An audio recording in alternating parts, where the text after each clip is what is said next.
Laredo International Airport, Texas. Continental Express is such a watershed moment for accident investigation. Outside looks good. Okay, I've done the cockpit scans. We're set for the before start checklist. Continental Express Flight 2574. It happened extremely fast. The force was so violent, the plane was unflyable. Oh my God, look.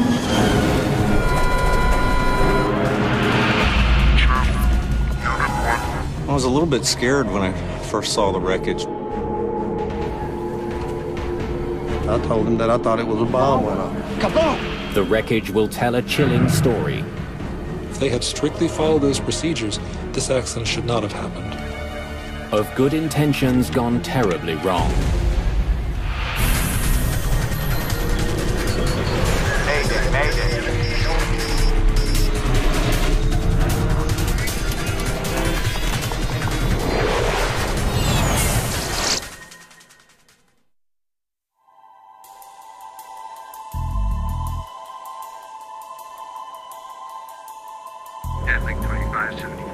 They're going to bring everybody in on 26 or 27. Okie dokie.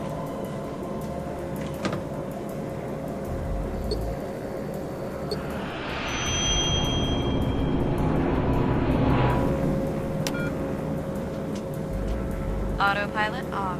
Continental Express Flight 2574 and its 11 passengers nears the end of its 1-hour flight from Laredo to Houston, Texas.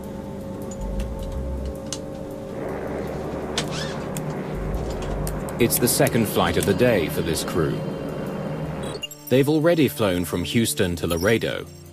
Now they're on their way back. 15,000 feet below, it's a warm, late summer morning on the farms and cattle ranches of southern Texas. Captured on the right. The pilots prepare the Embraer 120 Brasilia for another routine landing. Captain Brad Patridge is just 29 years old. 43-year-old First Officer Clint Radosevich is now very close to becoming a captain himself.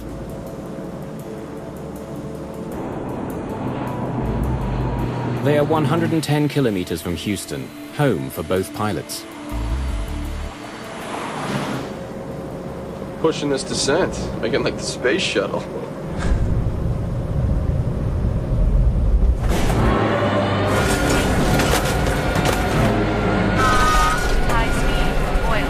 In the blink of an eye, the plane is plummeting towards the ground.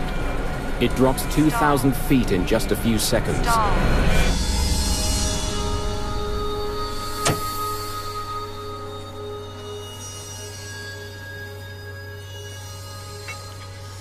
Far below, Carey Larby and his brother Clifton are working on their farm. My brother and I heard the explosion. We both looked up in the air, and it was, oh my God, look. Seen a plane coming out of the air. The plane was spiraling. Flight 2574 plummets to the ground at more than 500 kilometers an hour.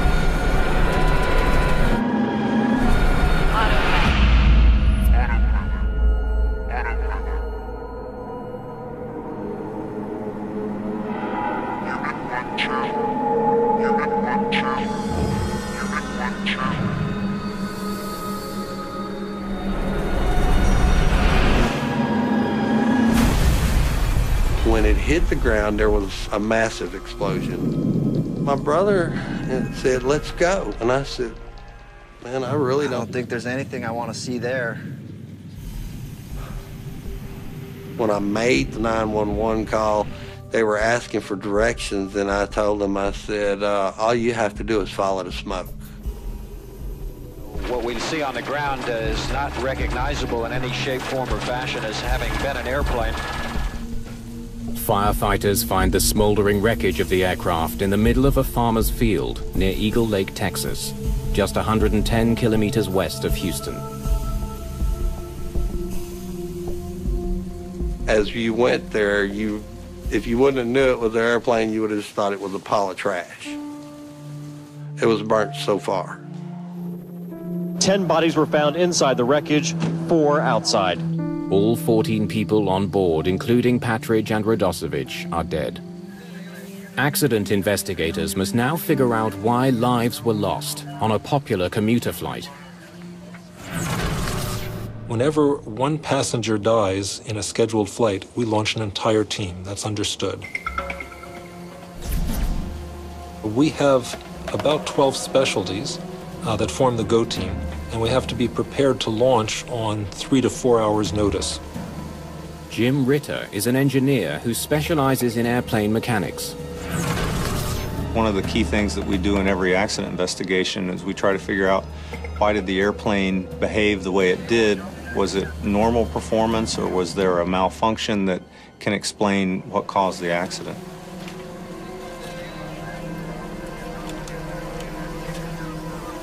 I was a little bit scared when I first saw the wreckage. The airplane was destroyed, and there wasn't a lot to go on. Deepak Joshi is an expert on the structure of the aircraft itself. I went straight to the main wreckage where I found most of the airplane. My first order of business was to locate the 4 corners of the airplane.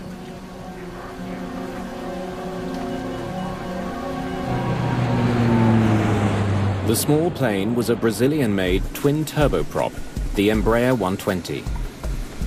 Its size and speed have made it popular with regional airlines in the US. The Continental Express fleet includes 34 of the aircraft.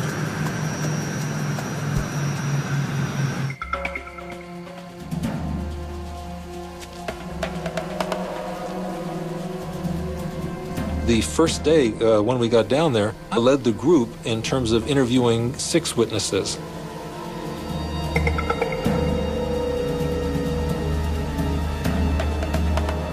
And one of them reported that the airplane appeared to be in a routine descent to the airport, and as he watched it, he saw that there was an explosion. There was an explosion. I told him that I thought it was a Bomb went off, and it was spiraling as it went down. When it hit the ground, there was a secondary explosion. And kaboom! The primary explosion is what caused us to go, oh my God. I could see a hole in it. It looked like it had a hole in it about the size of a Volkswagen. The eyewitnesses were unanimous that the airplane was on fire before it reached the ground. Seen this plane, solid fire, just the outside wings and going straight down. The wing was blown completely off, and it was just dangling there. The eyewitness testimony is compelling. An onboard explosion caused by a bomb seems like a very real possibility.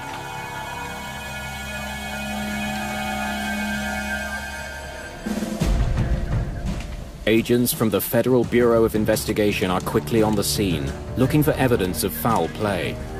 The FAA said that they believe that there had been a mid-air explosion and it went off the screen very rapidly. The FBI had gotten a report that someone had placed a bomb on the aircraft, and they were being very careful and making sure that there was no evidence of any kind of bomb or criminal activity. The NTSB has heard reports of a federally protected witness testifying in a Laredo drug trial who was reportedly booked on the Continental flight. The suspect missed the flight after the trial ran late. What I'm telling you is our investigators have nothing on that. I don't know how much more clear I can be on that. The wreckage itself gives the investigators an immediate clue about the crash. I saw the cockpit was there, the fuselage was there. The left wing had folded under the right wing, and a portion of the vertical stabilizer was there. But the horizontal stabilizer was missing. The Embraer 120 is what's called a T-tail airplane. The horizontal stabilizer sits on top of the vertical stabilizer. And then I wondered, where could it be?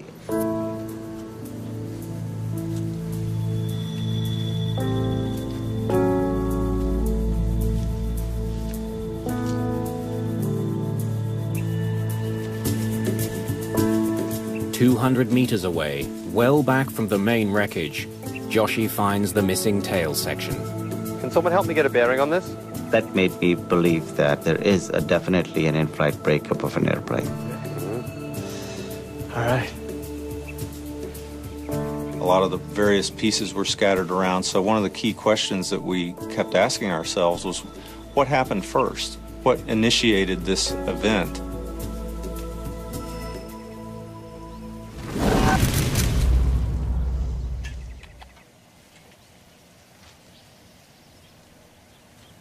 I'm guessing that tail came off at about 9,000 feet. There's something there, something speaking to us in that evidence. Deciphering the message won't be easy, but as the story of Flight 2574 unfolds, investigators will uncover a shocking accident scenario unlike anything seen before.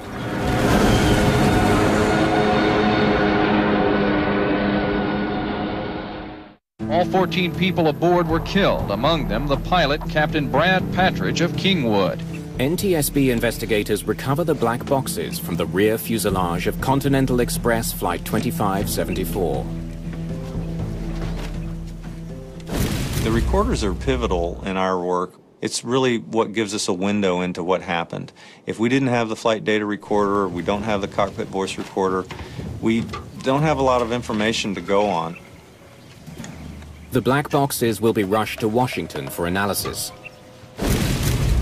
Investigators focus next on the plane's severed tail.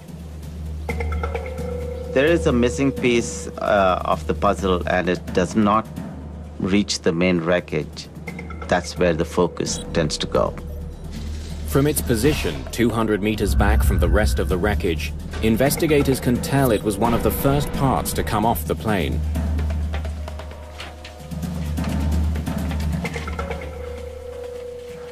They wonder if corrosion or metal fatigue may have weakened the tail to the point of failure. When a piece of metal bends back and forth over time, it eventually snaps. Called fatigue, that failure is identified by a smooth, clean break. We started to look at the fracture surfaces of the vertical stabilizer. But the edges of the tail section aren't smooth. They're jagged. In this particular accident, we did not see any brown color, rust. No corrosion, no fatigue. The fracture surfaces clearly indicate that the tail was ripped off suddenly. In Washington, NTSB technicians opened the black boxes. The cockpit voice recorder is our single most important piece of evidence. It records everything that's said, all sounds in the cockpit for the last half hour before impact. You can hear cockpit sounds that can be very helpful. So you can hear what the engines are doing, you can hear a whole bunch of things. We do analysis on that. But no voice recorder comes with a guarantee. It's a complicated piece of electronics, hooked up to several microphones. After slamming into the ground at more than 500 kilometers an hour, there's a chance the recording may be damaged or lost. In Texas, the FBI field unit finishes testing remnants of the plane for any residue from explosives. I think the bomb went off. The results are conclusive. There was no bomb on board Flight 2574. It became pretty obvious that we had a structural reason for the accident and not really a bomb or any kind of criminal event.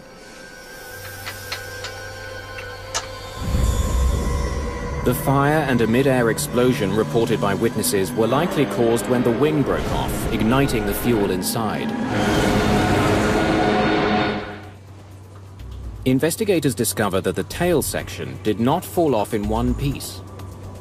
I noticed that the leading edge on the left side horizontal stabilizer was missing. This is very unusual. Maybe a small section of the leading edge would be missing, but not the whole complete 10-foot section. The leading edge on the right side is still attached to the stabilizer, but the one on the left is missing entirely. When did this piece break off? A key question there is, what was the first part that came off of the airplane? Because a lot of times the initiating event is going to be found in those early parts that break from the airplane in an in-flight breakup. It's now vitally important for investigators to find the missing leading edge. It's a piece of molded composite material 3 meters long. Its rounded shape allows air to pass smoothly over the stabilizer. But the missing piece can't be found anywhere near the crash site. We really needed it, and there was a growing frustration because we thought this part was critical. Without it, they don't have all the pieces of the aircraft. More importantly, they're missing the piece that most likely came off first. That piece of evidence was very, very important for this investigation. And we made our best effort to find this leading edge. The FAA asked us to assist in the search. We walked our property. I knew every bit of that property.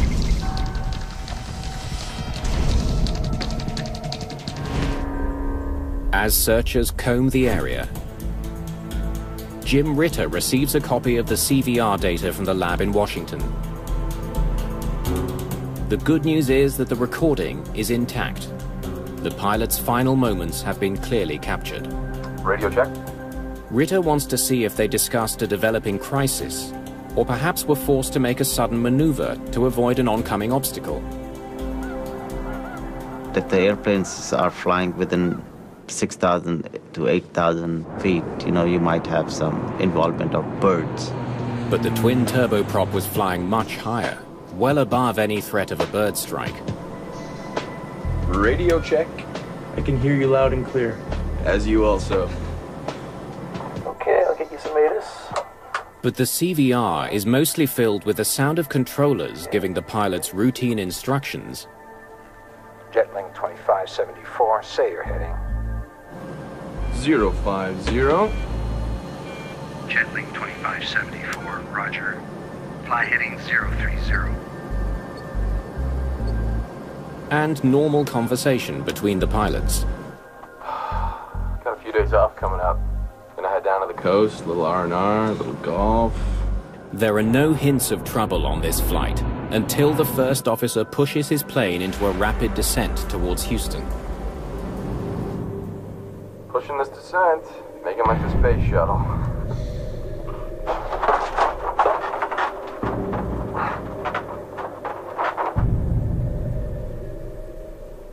Well, the CVR showed us that the flight crew was totally professional. I mean, they were not doing anything that they shouldn't have been doing. Investigators listen for any other clues. The sounds of objects being upset in the cockpit. The engines suddenly screaming. The blare of flight warning alarms. Stall. Stall. Stall. But there's no more conversation at all. The recording tells investigators that Patridge and Radosevich had absolutely no advance warning of their plane's sudden plunge. The event happened extremely fast. I don't think there was anything that the crew could have done.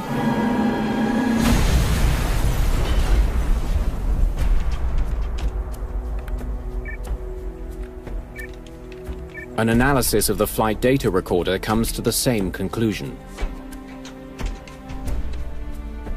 We didn't see anything unusual about the accident flight until the very instant that we had the pitch down. Until the plane went into a dive at near top speed and broke up, there was nothing abnormal about this flight. The cause of the crash remains a mystery. Finding the one missing piece of the tail is now more important than ever.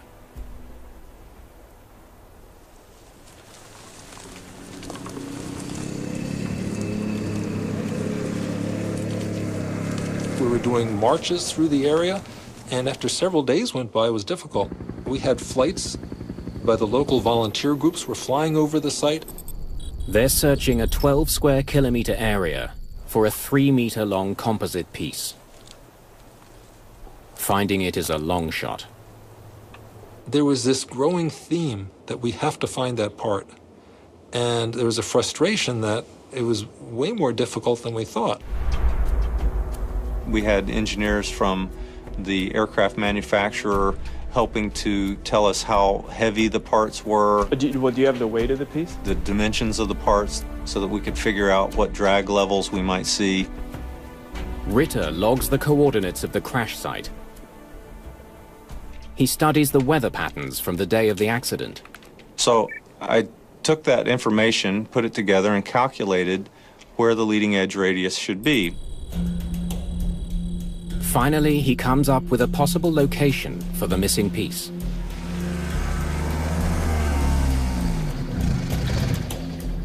I think it's somewhere in here.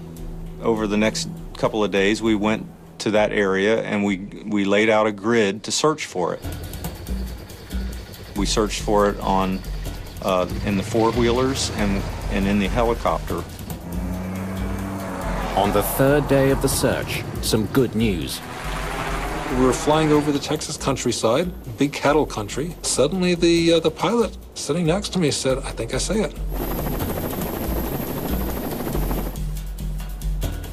The piece is in the area predicted, but it's so well camouflaged that it was nearly impossible to spot. People had walked by it hundreds of times, but it just happened to blend in with the cattle fence. Hey Jim, we found it, and it's just where you said it was. Of course it is. You just weren't looking hard enough. We had spent several days, all day long, long days and nights, calculating where to look, and so I was elated when we finally found the part. Now that the leading edge has been found, investigators believe they finally have all the pieces of the plane. We were really excited because it's important. You want to do your best to understand what happened in an accident. And if you didn't have the key part, there would always be questions. Right away, they noticed something unusual. The evidence indicated that the leading edge upper surface holes were absolutely clean, no elongation, no damage. But the holes that hold the piece to the bottom of the stabilizer look quite different. The lower surface holes onto the leading edge were elongated, they were cracked, as if you have pulled it through the fasteners. The missing piece was found over a kilometer southwest of the tail section. There is no question it was the first piece to fall off the plane.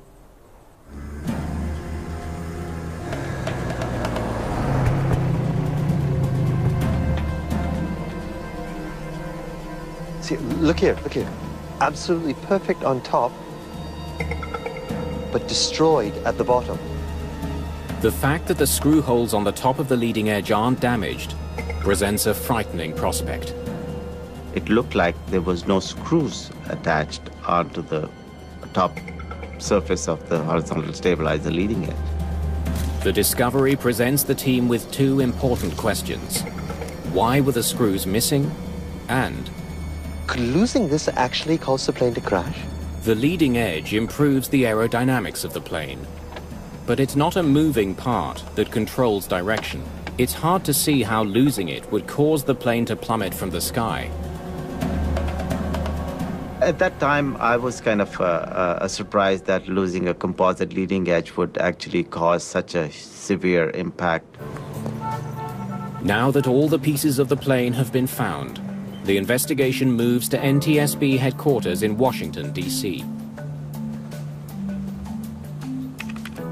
Well, we're just trying to put all the pieces of the puzzle together and try to make sure that we understood what the motion of the airplane was after the leading edge radius broke off. The horizontal stabilizer is like an upside-down wing. It pushes the tail down while the wings lift it up. Reducing the force on the stabilizer lifts the tail and makes the flight unstable. There were still questions about maybe it would still be controllable, and so we did an engineering simulation to try to see if maybe there was a way that the airplane could still fly after it lost the leading edge. But we found that it really was not a controllable situation. After the leading edge radius broke off of the airplane, it was a negative 5G pitch over. Once the angle of attack exceeded the negative limits, it actually broke the wing apart. So it was not a survivable event.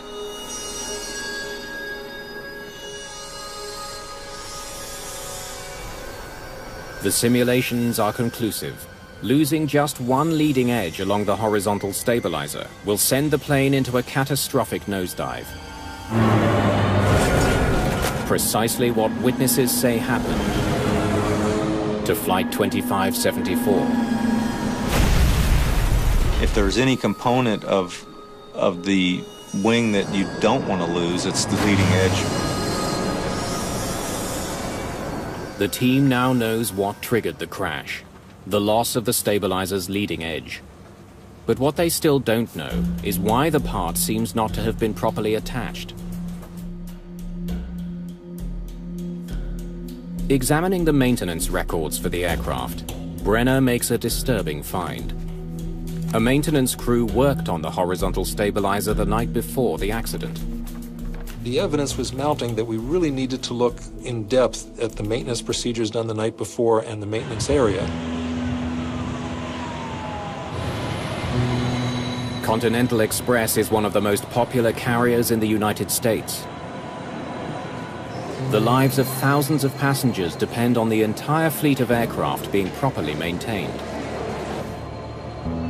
Investigators urgently need to find out what went wrong in the hours leading up to the crash. NTSB investigator Malcolm Brenner travels to Houston Intercontinental Airport to talk to the maintenance crew that worked on the plane the night before it crashed. In general, we wanted to visit the facility to see what the facility looked like, and then to go through specifically what had been done the evening before. Now, many times a lot of work happens on these overnight shifts, and they have to get an airplane back out to fly the next day. Terry Von Thaden teaches aviation safety. She uses Flight 2574 as a case study. So there's a push to turn this aircraft around quickly. Sometimes you can get the work done, sometimes you can't. In preparation for winter, Continental Express had been inspecting and repairing the de-ice boots on its fleet of Embraer 120s. The de-ice boot is a rubber bladder that can be inflated by the pilots to break up ice on the wings and tail. We wanted to interview every mechanic, supervisor, and inspection person who took part in that activity. Brenner is particularly interested in 3 employees. Shift supervisor Adam Dillon, Troy Anderson, an inspector responsible for checking the work of the mechanics, and the evening shift supervisor who started the job, John LePage. Thanks for taking the time. So, what was the plan for the night? We had about 10 hours to change both boots. Replacing the boot involves removing the leading edge, stripping the old boot off it, and putting on a new one. The entire piece gets screwed back onto the horizontal stabilizer. This is a big job to do all in one night. It was scheduled to have these replaced during the midnight shift. Somehow, the evening shift had some extra time and decided they can help out get this airplane out, so we'll get it started. Grab what you need, I'll get the boots. Watching over the work being done by the mechanics is Inspector Troy Anderson. I had some time to lend a hand. We went up to the stabilizer to start the job.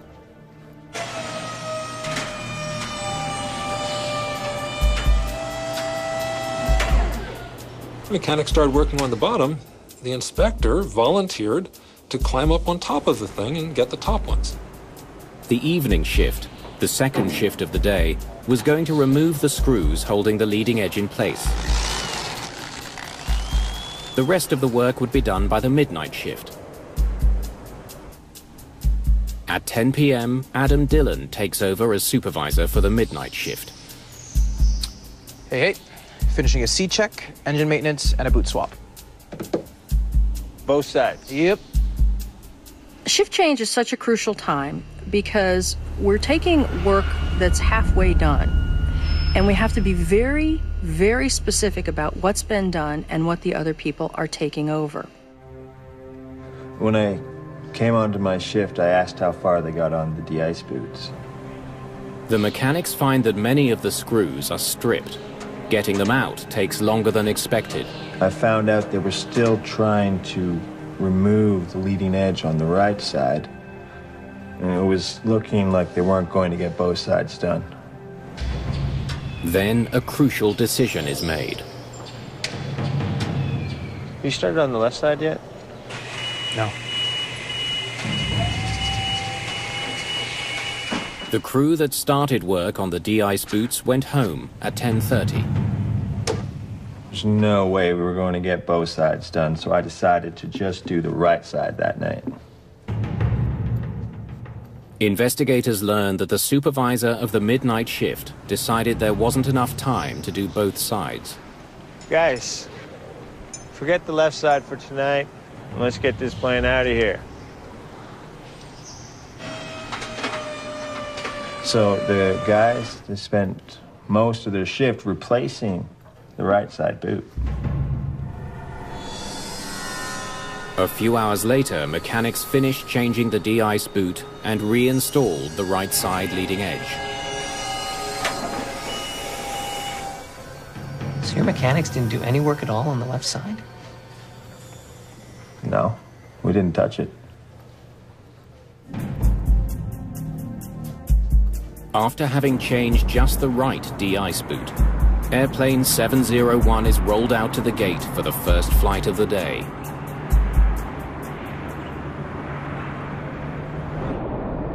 Three hours later, the left leading edge rips off the tail, causing the aircraft to plummet almost 12,000 feet to the ground.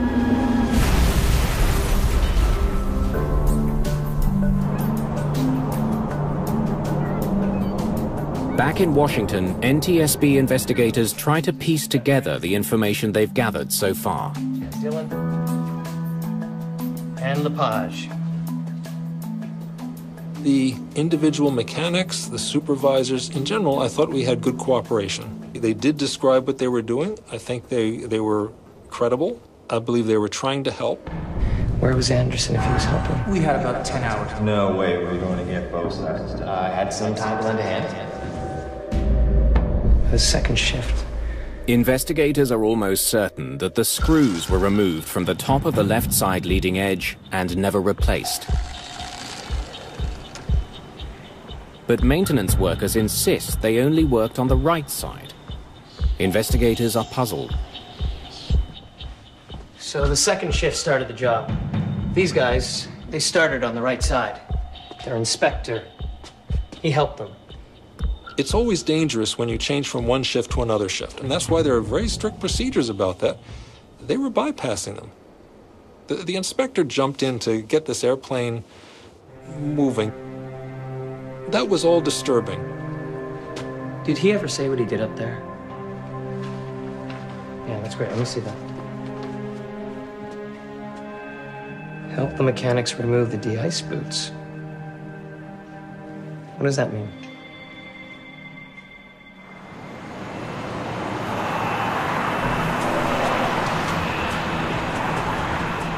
Malcolm Brenner returns to Houston to try to determine precisely what work Inspector Anderson performed on the doomed plane. Help mechanics remove de-ice boots. It's a very simple statement. It's not specific as to what was taken off the aircraft, what was done, where the maintenance stood at that time of the shift turnover.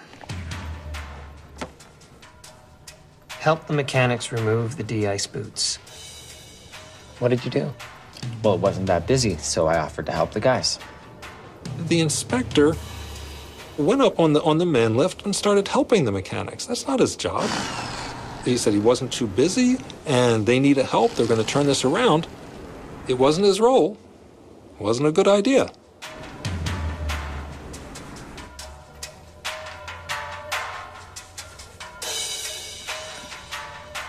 So what side did you work on, Troy? Just the right? Both. Look, when I left, the plan was to do both sides.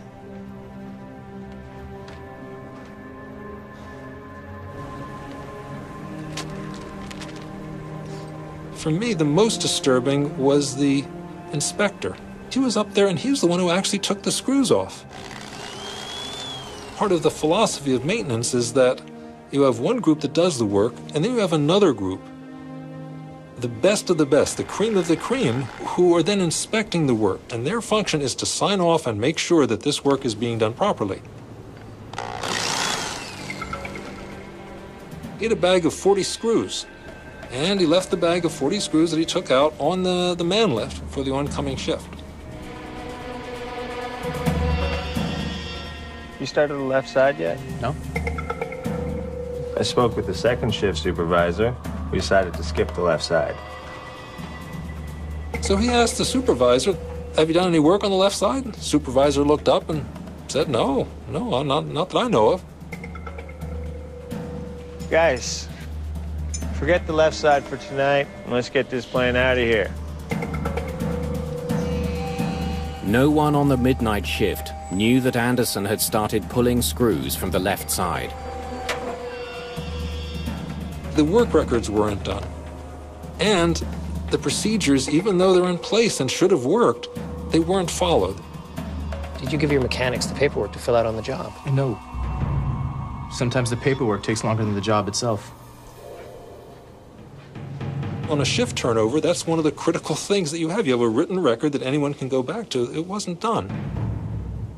None of the mechanics from the evening shift filled in the cards which detail the work they've done for the next shift.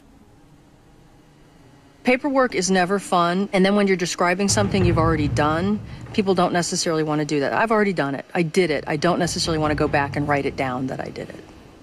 And we asked the supervisor, why wasn't it done? And he said, well, it's a simple procedure, and sometimes it's not worth doing. If you take out a bunch of screws, you wouldn't issue the work cards. It's more trouble than to do it.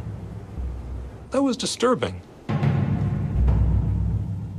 And Inspector Troy Anderson was vague about the work he did. His write-up didn't really describe the fact that he took the screws out on the left. He did not see his role as a mechanic on that aircraft, so I think perhaps he didn't take writing on those cards as seriously as he should have, because that was the mechanic's job to do that. A failure in routine maintenance caused the crash of Flight 2574. But there is still one lingering question. Captured on the right. The plane flew more than 800 kilometers before the leading edge tore off. It is pretty amazing that the horizontal tail stayed intact for that first flight. The deadly failure came near the end of the crew's second flight that day. Pushing this descent, making like the space shuttle. Why didn't it happen sooner?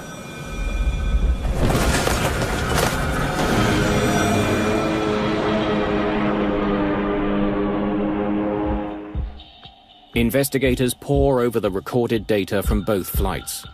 They compare flight parameters like speed, heading, altitude, in search of anything that might provide an answer. It was a question of, how much the forces would have changed. They zero in on the plane's airspeed during descent. Just before its fatal dive, Flight 2574 hit a speed of 260 knots. Though safe under normal conditions, that's close to top speed, and 44 knots faster than the previous descent. They conduct a study to confirm suspicions that those 44 extra knots were enough to trigger disaster.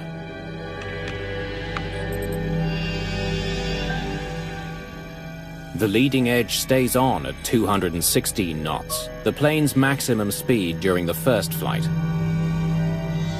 The aerodynamic forces never quite rose to the level that they did on the accident flight. But an increase of 44 knots drastically increases the amount of drag on the leading edge. Once the plane got up near its maximum speed, it had this failure waiting to happen. The tragic significance of First Officer Radosevich's last words is now clear to investigators. Pushing this descent, making like the space shuttle. His high-speed descent sealed the fate of Flight 2574. The airplane broke apart at the highest speed that it reached since the maintenance was done the night before. The aerodynamic forces were very high, and so eventually they were enough to bend the leading edge radius downward because it wasn't attached anymore on the top of the horizontal tail, and they bent it downward to the point where finally the oncoming air was powerful enough to break it off. At 260 knots, the leading edge rips off. When that part failed, the plane was unflyable. High speed, oil, high speed. I mean, the force was so violent. Engine. On the cockpit voice recording, the pilots don't say anything after it happens. They were probably incapacitated. It's that violent. The massive negative G-force would have instantly sent blood rushing to the brains of the passengers and crew, rendering them unconscious.